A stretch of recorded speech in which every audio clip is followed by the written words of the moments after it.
الحمدللہ رب العالمین والصلاة والسلام علی سید الانبیاء والمرسلین اما بعد فاعوذ باللہ من الشیطان الرجیم بسم اللہ الرحمن الرحیم۔ آج کی اس ویڈیو میں میں آپ کو حضرت سیدنا ہود علیہ السلام کے بارے میں ان کے واقعات اور ان کی داستان جو ہے وہ بتاؤں گا انشاءاللہ۔ حضرت سیدنا ہود علیہ السلام جو ہے وہ ابتدائی زمانے میں جو ہے وہ گزرے ہیں اور قوم عاد میں جو ہے وہ نازل ہوئے تھے، تشریف لائے تھے قوم عاد میں۔ اور حضرت اللہ تعالیٰ تبارک و تعالیٰ نے 11ویں اور 12ویں سپارے میں باقاعدہ سورہ ہود ایک نازل فرمائی ہے ان کے نام پر۔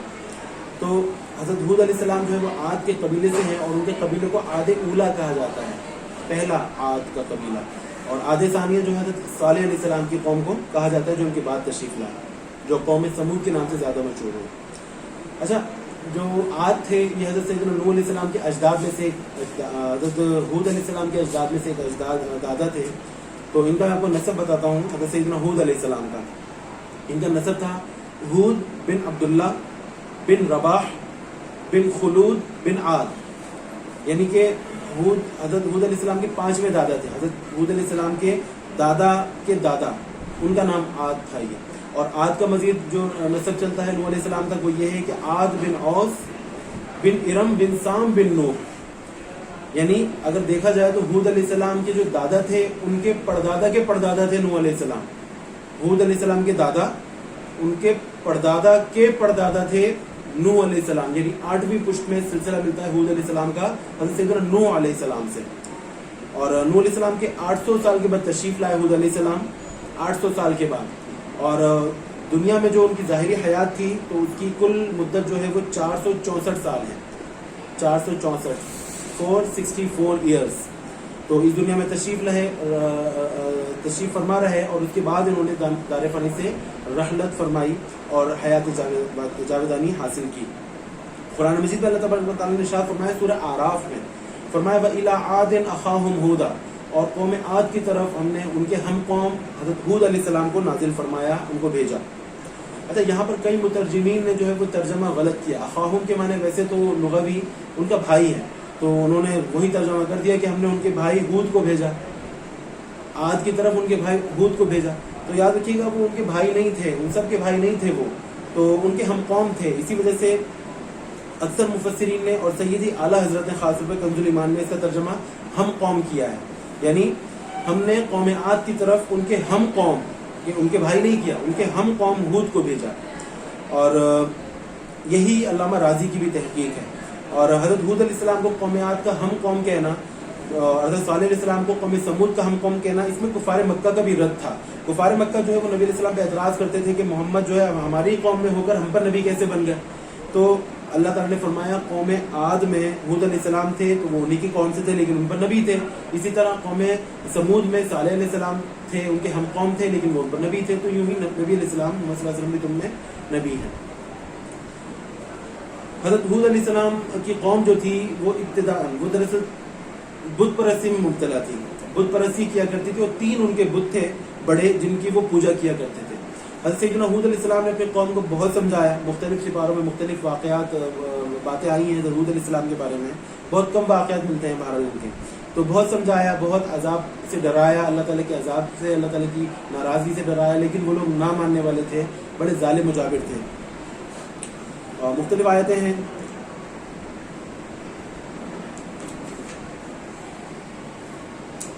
سورہ احقاف، اچھا ان کی جو وادی تھی اس کا نام تھا احقاف، جو احقاف جگہ تھی وہاں پر یہ نازل ہوئے تھے۔ اور 26ویں سپارے میں سورہ احقاف میں خاص طور پہ اس بات کا ذکر کیا۔ اللہ تعالیٰ فرماتے ہیں وَاذْكُرْ أَخَا عَادٍ إِذْ أَنذَرَ قَوْمَهُ بِالْأَحْقَافِ، کہ وہ وقت یاد کرو کہ جب عاد کو ان کے ہم قوم نے، جب وہ انہی کی سرزمین احقاف میں آئے تو ان کو ڈرایا۔ تو یہاں پر پتہ چلتا ہے کہ وادی احقاف میں نازل ہوئے تھے۔ تو جو ہے بت پرستی کیا کرتے تھے اور بڑے جو ہے وہ ظالم تھے، جابر تھے یہ لوگ۔ اللہ تعالیٰ نے بے شمار نعمتیں عطا فرمائی تھی، دولت عطا فرمائی تھی دنیاوی، لیکن وہ اللہ تعالیٰ کو ماننے والے نہیں تھے۔ اچھا، ان کو اپنی طاقت پر بڑا گھمنڈ تھا، بڑا ناز کرتے تھے، بڑا جو ہے فخر کرتے تھے اپنی طاقت پہ۔ تو روایت میں آتا ہے کہ ان کو جو چھوٹے قد والے تھے نا، قوم عاد کے جو چھوٹے قد والے تھے وہ 60 گز کے لوگ تھے۔ 60 گز کی تفسیر لکھی ہوئی ہے 90 فٹ، جو چھوٹے قد کے تھے، بونے تھے، وہ 90 فٹ کے تھے، اور جو ان کے بڑے لوگ تھے وہ 100 گز کے تھے، یعنی کہ 150 فٹ، 150 فٹ کا ان کا لمبا آدمی تھا، اور جو 90 فٹ کا تھا وہ ان کا بونا، جو چھوٹا آدمی جسے کہتے ہیں، وہ تھا۔ تو اپنے جسموں پہ بڑا گھمنڈ کرتے تھے کہ ہم تو بڑے طاقتور، بڑے لمبے چوڑے ہیں، بڑے بڑے پہاڑوں کے پتھر اٹھا کے لے آتے تھے وہ لوگ، بڑے شاندار انہوں نے پہاڑ کاٹ کے گھر بنائے ہوئے تھے، تو اسی لیے اپنے طاقت پر بڑا ناز اور گھمنڈ کرتے تھے، غرور کرتے تھے وہ۔ تو اللہ تعالیٰ نے فرمایا کہ تم جتنا بھی تم طاقتور ہو جاؤ، لیکن اللہ تعالیٰ کے اس سے مقابلہ تم نہیں کر سکتے یقیناً۔ تو لیکن حضرت سیدنا ہود علیہ السلام کے بار بار سمجھانے کے باوجود بھی یہ لوگ ان کی بات نہیں مانا کرتے تھے۔ اچھا، لوگوں پر ظلم کیا کرتے تھے، اور ہود علیہ السلام سے تمسخر کیا کرتے تھے، ان کا مذاق بنایا کرتے تھے۔ یہ قومیں جو عاد تھی، لوگوں کو مارا پیٹا کرتے تھے، جو ان کے ہاتھ چڑھ جاتا تھا اس کو کوڑوں سے، تلواروں سے اس کو زخم لگایا کرتے تھے۔ حضرت ہود علیہ السلام سے جو ہے وہ بدتمیزی کیا کرتے تھے، ان کو مختلف قسم کے جوابات دیا کرتے تھے، جو قرآن پاک میں اللہ تبارک و تعالیٰ نے ذکر فرمائے۔ جب ان لوگوں کا سرکشی جو ان کی بہت زیادہ بڑھ گئی تو ہود علیہ السلام سے بھی بدتمیزی کرنے لگے، تو ہود علیہ السلام نے اپنی قوم کو کھلا چیلنج کر دیا، قرآن کی آیت ہے باقاعدہ، کھلا چیلنج کر دیا۔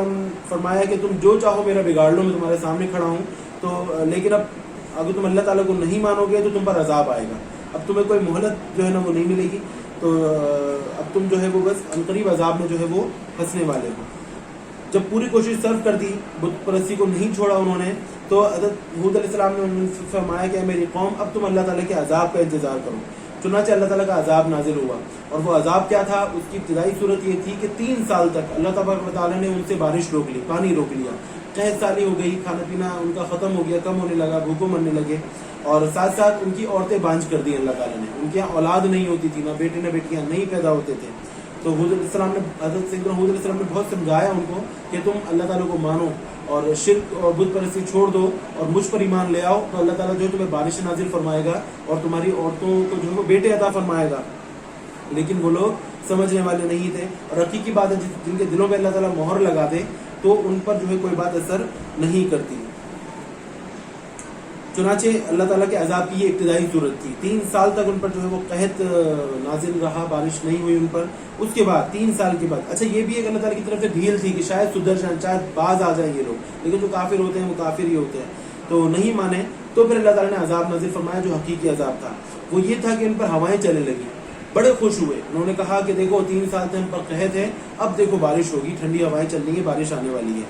تو اللہ تعالیٰ کے عذاب کی ابتدا تھی، حود علیہ السلام نے سمجھایا کہ یہ عذاب تم پر آنے والا ہے، تم خوش مت ہو، تو انہوں نے کہا نہیں، یہ تو اب بارش ہوگی، جو مشکل تھی وہ ٹل گئی ہماری۔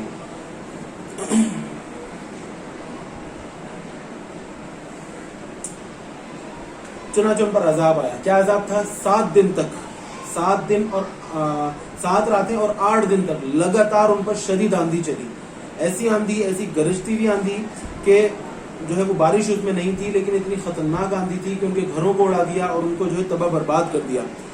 قرآن مجید میں اللہ تعالیٰ نے ارشاد فرمایا سورہ زاریات میں، وفی عاد اذ ارسلنا علیہم الریح العقیم ما تذر من شیء اتت علیہ الا جعلته کالرمیم، کہ اور عاد میں جب ہم نے ان پر خشک آندھی بھیجی، جس چیز پر گزرتی وہ اسے گلی ہوئی چیز کی طرح چھوڑ دیتی تھی۔ اچھا، اسی طرح سورہ حاقہ میں ارشاد فرمایا واما عاد فاہلکوا بریح صرصر عاتیہ سخرها علیہم 7 لیال و8 ایام حسوما فتر القوم فیہا سرعا کانہم اعجاز نخل خاویہ فہل تری لہم من باقیہ، یعنی آج جو ہے وہ ہلاک کیے گئے نہایت سخت گرجتی ہوئی آندھی کے ساتھ، اور وہ ان پر پوری قوت سے لگا دی گئی، اور 7 راتیں اور 8 دن تک لگاتار۔ تو ان میں سے اگر تم کو گرے ہوئے دیکھو، گویا کہ وہ کھجور کے بڑے بڑے جھنڈ جو ہے وہ گرے ہوئے پڑے ہیں، ٹھیک ہے نا، تو چونکہ بڑے بڑے قد تھے تو قرآن مجید میں ان کو کھجور کے بڑے بڑے درختوں کی تشبیہ دی گئی۔ چنانچہ یہ عذاب آیا اور یہ لوگ بالکل تباہ و برباد کر دیے گئے، ٹھیک ہے، یہ ان کے پورے گھر جو ہے وہ تباہ ہو گئے، پورے جو ریت کے جو ٹیلے تھے وہ پورے ریت میں دب گئے، اور یہ آندھی جو تھی اتنی زبردست ثابت ہوئی کہ ان کی پوری قوم کو جو ہے تباہ برباد کر دیا۔ اچھا، اللہ تعالیٰ کی قدرت کا اندازہ یہاں پر کریں آپ کہ جو کافر تھے ان کے لیے اتنی سخت اور وبال جان اور پوری ان کو تباہ برباد کر دیا اس آندھی نے، لیکن جو مسلمان تھے، جو ان کے ساتھ ہی رہ رہے تھے، ان کے لیے خوشگوار ہوائیں تھیں جو کہ بارش سے پہلے چلتی ہیں، مسلمان اس سے لطف اندوز ہو رہے تھے، اور یہ کافر جو تھے اس سے تباہ برباد ہو رہے تھے۔ بالکل وہی معاملہ تھا جو سیدنا نبی پاک صلی اللہ علیہ وسلم کے زمانے میں غزوہ خندق کے موقع میں پیش آیا. بعد سرسر کا طوفان آیا، کافروں کی دیگیں پلٹ دی، ان کے خیمے پلٹ دیے، مسلمان جو ہے یہاں پر خوشگوار ہواؤں کے مزے لوٹ رہے تھے. وہی عذاب تھا جو سیدنا ہود علیہ السلام کی قوم پر اللہ تعالیٰ نے نازل فرمایا اور پوری قوم کو جو ہے وہ تباہ برباد کر دیا، ان کی گردنیں ٹوٹ گئیں. ان اللہ عزیز الحکیم، بے شک اللہ تعالیٰ غالب ہے اور حکمت والا ہے. اچھا، اس بات کا بھی اللہ تعالیٰ نے ذکر فرمایا قرآن مجید میں، فرمایا وَلَمَّا جَاءَ أَمْرُنَا نَجَّيْنَا هُودًا وَالَّذِينَ آمَنُوا مَعَهُ بِرَحْمَةٍ مِنَّا وَنَجَّيْنَاهُم مِّنْ عَذَابٍ غَلِيظٍ، کہ جب ہمارا حکم آیا یعنی عذاب آیا تو ہم نے ہود علیہ السلام اور ان کے جو 7 مسلمان تھے ان کو اپنی رحمت سے بچا لیا اور انہیں سخت عذاب سے نجات دی. وہ عذاب جو کافروں کے لیے تباہ کن ہوا، مسلمانوں کے لیے خوشگوار ہوا اور جو ہے وہ خوشی و مسرت کا باعث بنا. تو اللہ تبارک و تعالیٰ سے دعا ہے کہ ہمیں ان ظالم قوموں کے نقش قدم سے بچنے کی توفیق عطا فرمائے، ان کے نقش قدم پر نہ چلنے کی توفیق عطا فرمائے، اللہ اور اس کے رسول کا احکامات کو ماننے کی توفیق عطا فرمائے جس کا اللہ تعالیٰ نے قرآن مجید میں جا بجا ذکر فرمایا ہے، اور ہمیں اپنی جو ہے گستاخی اور اپنی جو ہے نافرمانی سے محفوظ رکھے. امید ہے کہ آپ کو واقعہ ہود علیہ السلام جو ہے وہ سمجھ میں آیا ہوگا. انشاءاللہ اگلی ویڈیو میں کسی اور نبی علیہ السلام کے واقعے کے ساتھ حاضر ہوں گے. دعا میں یاد رکھیے گا. السلام علیکم ورحمۃ اللہ وبرکاتہ.